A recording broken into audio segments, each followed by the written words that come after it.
Il video fatto a partire dalle dichiarazioni di Alex Britti è andato molto bene ed essendo andato molto bene ha generato tantissimi commenti, quasi 400. A proposito, io non lo dico mai e forse è colpa mia, però il 92% delle persone che guardano i video non sono iscritti. Per un canale le iscrizioni, i commenti, la partecipazione sono fondamentali, quindi se lo apprezzate con 2 click, insomma fate una cosa buona. E leggendo quelli mi sono reso conto che probabilmente è necessario spendere altre 2 parole non più su Alex Britti, ma sulla concezione di quello che c'è intorno alla musica. E i commenti sono proprio questo, sono proprio la manifestazione di questo. E se su questi ci basassimo dovremmo fare i conti con una situazione che è veramente preoccupante. I commenti rientrano generalmente in 3 casistiche. La prima è quella che parte direttamente parlando di Britti, quindi è bravissimo, conta solo questo, ma nella maggior parte dei casi è una pippa, è scarsissimo, quindi stesse zitto lui che ha fatto solo le canzoni sceme. Considerando che ho fatto un video che è iniziato dicendo non capirete nulla se vi concentrerete sul personaggio e non sul concetto, direi che questa prima categoria non sia neanche da commentare. Seconda e terza categoria invece sono sullo stesso piano, solo in posizioni diametralmente opposte. Andiamo dai vari la musica è solo cuore al non puoi fare musica se non hai studiato in qualche mega accademia. E entrambi, citando degli esempi, cosa comunque utile perché ho conosciuto qualcuno di nuovo, ho imparato qualche aneddoto, a me questa cosa piace tantissimo. Mi dispiace casomai per qualche utente che quando non lo fa perde un'occasione, ma gli esempi portati comunque sono abbastanza fini a se stessi. Voglio dire che non individuano dei punti fondamentali e io trovo incredibile che pochissimi abbiano veramente individuato questi punti. E infatti mentre leggo, sì, però poi puoi fare il musicista, ma se ti trovi per caso con la filarmonica e ti chiedono di fare un brano che ha una scala modale che non conosco, ma di che stiamo parlando? Ma che esempio è? Oppure, sì, puoi essere anche uno dei violini più importanti però poi se ti confronti con un pezzo blues, ma perché individui appartenenti a mondi così diversi dovrebbero confrontarsi? Potrebbero, certo, sarebbe anche magari auspicabile, anche solo come in funzione di ascoltatori, ecco. Ma perché il termine di paragone di un bluesman dovrebbe essere il primo violino della filarmonica di Tokyo? E perché quando prendiamo l'esempio del professore prendiamo sempre quello che passerà la vita a insegnare i 4 accordi ai bambini delle scuole elementari? Voglio dire che di mezzo c'è un mondo. C'è un mondo fatto da ragazzi che hanno iniziato a suonare la chitarra, in questo caso, ma qualsiasi strumento, per un motivo che negli anni è cambiato. E quindi gli ha fatto cambiare anche le sue necessità e quindi gli studi. E c'è un mondo fatto di professoroni che una volta che hanno studiato la loro triennale non hanno più praticamente fatto nulla e che mentre stanno lì a riversare bile nei commenti del mio gruppo, della mia pagina o di quelle altrui, in realtà cosa stanno facendo per quella cosa che tanto dicono di amare? Niente, se non organizzare il concertino all'anno dove porteranno i loro stessi strumenti e si trasformerà in un'occasione per suonare loro un'ora di strumento e sfoggiarsi e riempirsi nel quartiere di fiori, nastrini e paillette. E quindi c'è solo questo? Ma certo che no, perché nella scuola a fianco ci sarà invece un professore appassionato, bravissimo, che per 1000 motivi magari non è diventato famoso come musicista, ma che ha trasmesso un'emozione, ha trasmesso una passione, ha influenzato realmente la vita di tanti altri che poi magari musicisti sono diventati. E che vogliamo fare? Vogliamo togliere valore a questo? Attenzione, perché sarebbe come togliere valore alla filosofia che ha ispirato per millenni grandi scrittori e pensatori. Quando poi parliamo di competenze ci dimentichiamo sempre delle altre cose fondamentali e per questo serve anche un minimo di immaginazione, di immergersi in una possibile realtà. Supponiamo che io avessi iniziato per esempio a suonare la chitarra, faccio l'esempio di Britti, per 1000 motivi, perché la suonava mio fratello, perché mi faceva piacere, perché piaceva alle ragazze quando suonavo in spiaggia. Ma si suona ancora in spiaggia? No, non credo. Forse portano i computer in spiaggia e suonano lì. Vabbè dai, scusate la battuta scema. E magari con il tempo questa cosa si è evoluta, magari è cambiata. Magari un giorno ero seduto sul divano, stavo ascoltando qualcosa in maniera distratta, ho detto aspetta un attimo. Ma questa cosa che cos'è? Perché c'è questo suono strano? Ah no, ok, mi informo un attimo. Ah sì, già è un passaggio fatto su una scala modale di ispirazione, fate quello che volete voi, ce ne sono infinite. Diciamo che è una scala indonesiana e che a me quel suono piace un sacco perché magari fa un passaggio in mezzo tra due ritmiche distorte. Questa tensione diventa mia, io la acquisisco, vado a vedere qual è quella scala, me la vado a studiare, vado a fare degli esercizi, mi metto delle backing track e ci suono sopra. E un anno dopo, quando sto registrando un pezzo con la mia band, quando sto scrivendo une parti, a un certo punto penso, qua dentro sarebbe fighissimo infilarci una parte di quella scala. Ecco, vorrebbe dire che io quell'apprendimento, sebbene informale, l'ho acquisito, l'ho integrato, quella scala è diventata mia. Guardate quante cose ci sono dietro. C'è l'orecchio di chi ha riconosciuto qualcosa di diverso e di interessante, che ne ha capito l'essenza e come può essere usata. Poi c'è la volontà di andare a studiare la scala. E poi questa scala viene applicata in uno sforzo cognitivo e immaginario a distanza di tempo. Questo significa possedere quella scala, significa possedere la musica. E ora mi venisse qualcuno a dire che la conoscenza che quell'uomo ha di quella scala è necessariamente inferiore a uno che la scala l'ha affrontata, ma all'interno di un percorso di studi nel quale magari aveva tanti esami che si sono sovrapposti e quindi ha affrontato quella scala come un ennesimo esame da passare. Tutti noi siamo stati studenti di qualcosa e tutti noi abbiamo affrontato degli esami in quella maniera. C'è veramente qualcuno che pensa che in ogni caso, in ogni logo, in ogni lago, quello che ha fatto lo studio formale per forza è l'unico che è titolato a parlare di musica. Anche se si verificasse l'esempio che ho costruito ovviamente apposta per portarlo a un limite. Ora facciamo un altro esempio.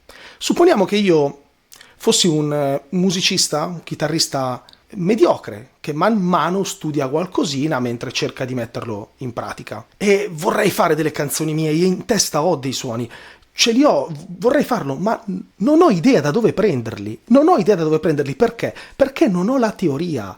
La teoria mette le frecce nella faretra della persona. La teoria è l'insieme delle mazze che può scegliere il giocatore di golf, che sa bene che a quella distanza gli serve un ferro 3. E abbiamo citato anche Kim Ki-duk. Quindi a me tutta questa discussione mi sembra veramente assurda, perché se un secondo prima abbiamo, penso, recepito chiaramente e senza dubbio il fatto che il ragazzo che aveva imparato la scala in quella maniera ha integrato e ha una conoscenza sicuramente maggiore dello scapocchione che l'ha dovuta imparare per forza e magari risulta uno tra i tantissimi esami che ha dovuto sostenere. È anche vero che nel secondo esempio lo studio non è bastato e quindi magari c'è il suo amico che casomai non ha neanche interesse diretto nella faccenda e che con sufficienza gli dice: ma guarda che per fare quello che vuoi fare tu devi usare questo tipo di scala, o devi inserire questo tipo di accordo, o devi fare un salto di quinta, insomma quello che vi pare. Perché lui sa bene che quella tensione che l'altro gli ha raccontato che vorrebbe avere nel brano lo si può ottenere in quel modo, perché l'ha studiato. L'altro non l'ha studiato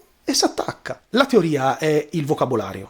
E salvo contesti estremamente particolari e limitati, nel tempo o nelle categorie, negli stili, diciamo, non c'è modo che uno che conosce 5 parole riesca a scrivere un tema migliore di uno che ne conosca 1000. Cioè non c'è proprio modo. Però è anche vero che nel frattempo, mentre c'è un pezzo di carta che dice che quello in teoria ne conosce 1000 e quell'altro, non avendo un pezzo di carta, pensiamo che ne conosca 10, noi non sappiamo che cosa ha fatto quell'altro in questi 5 anni. E siccome la conoscenza è la somma degli apprendimenti, è evidente che quello che è realmente il suo bagaglio culturale dello strumento lo ritroveremo nella sua produzione, solo lì. E in tutti questi esempi c'è comunque una cosa che non viene detta praticamente mai, cioè il fatto che l'arte pura è un'esigenza, lo strumento è appunto uno strumento, un tramite che riesce a veicolare la mia necessità di comunicare e farla diventare qualcos'altro. Non è un caso che molti artisti poi abbiano altre passioni artistiche, magari sono famosi per suonare la batteria, ma nel frattempo dipingono, perché sono tutti linguaggi, e sono linguaggi che vengono studiati quando si sente una necessità. Se non avete niente da dire, nessun conservatorio vi darà un'idea, e se non avete niente da dire, suonare a caso di certo non farà uscire niente di buono. Ma se avete qualcosa da dire, allora lo studio, formale o informale che sia, sicuramente metterà delle frecce in quella faretra, che utilizzerete come meglio crederete e anche fino a quando lo riterrete opportuno. Perché magari nella mia necessità comunicativa non ci sono dei passaggi a 180 bpm. E che vuol dire? Che sono necessariamente più scarso di quello che lo fa? Ma no! Così come il mio gemello potrebbe avere nella sua necessità comunicativa portare i BPM a 200 e non fregargliene niente di tenere un vibrato per una battuta e mezzo, perché non rientra nella sua necessità comunicativa. Insomma, se hai un'arancia puoi avere tanti strumenti per tirarne fuori un succo d'arancia. E se hai una patata puoi inventarti quello che vuoi, non uscirà un succo d'arancia. Vi ho portato tutti questi esempi perché credo di aver dato magari un'idea un po' sbagliata nel video precedente, o quantomeno i commenti così dimostrano, ammesso che abbiano visto il video, che anche questo è da considerare. Spero che questi esempi siano riusciti un pochino a dare un'idea di quanto sia stupido polarizzare la faccenda, perché tra i due opposti ci sono infinite sfumature e infinite possibilità. E l'aspetto che più di tutti adesso mi premeva portare in primo piano non è quello di stabilire, come se lo potessi fare, una verità assoluta, ma quella di mettere il dubbio, perché spesso la verità sta nel dubbio, sta nelle possibili verità. E soprattutto mi premeva prendere le distanze, ma veramente con doloroso disappunto, da questa tendenza a polarizzare e a dividere, anche in situazioni del genere, dove chi mi scrive sono tutte persone interessate alla musica in un modo o nell'altro, e sono sicuro che ci sono anche tanti maestri, probabilmente sono quelli più risentiti. E tra i risentiti di certo non è entrato Valerio Silvestro, che oltre a essere un professorone mi ha fatto anche i complimenti per il video, e questa cosa per me è veramente un piccolo successo, perché qualche anno fa guardavo le sue bellissime lezioni di tutta la teoria in un'ora, che erano dei condensati veramente pieni di roba, e adesso mi scrive una riga di complimenti, e quindi insomma. E in conclusione io mi chiedo e vi chiedo, ma la musica, già la musica, quella che abbatte i muri, quella che fa stampare i dischi americani ai russi sotto governo sovietico sulle lastre per ascoltare la nuova musica, quella che fa rischiare la fucilazione ai ragazzi della Germania dell'Est e dell'Ovest per passarsi le robe, quella che si manifesta nell'utilizzo di dei capi di abbigliamento che creano anche dei problemi magari nel proprio paese, quella che fa suonare insieme a distanza un americano e un giapponese, un africano e uno svedese. Dov'è finita quella musica? L'arte unisce, non divide.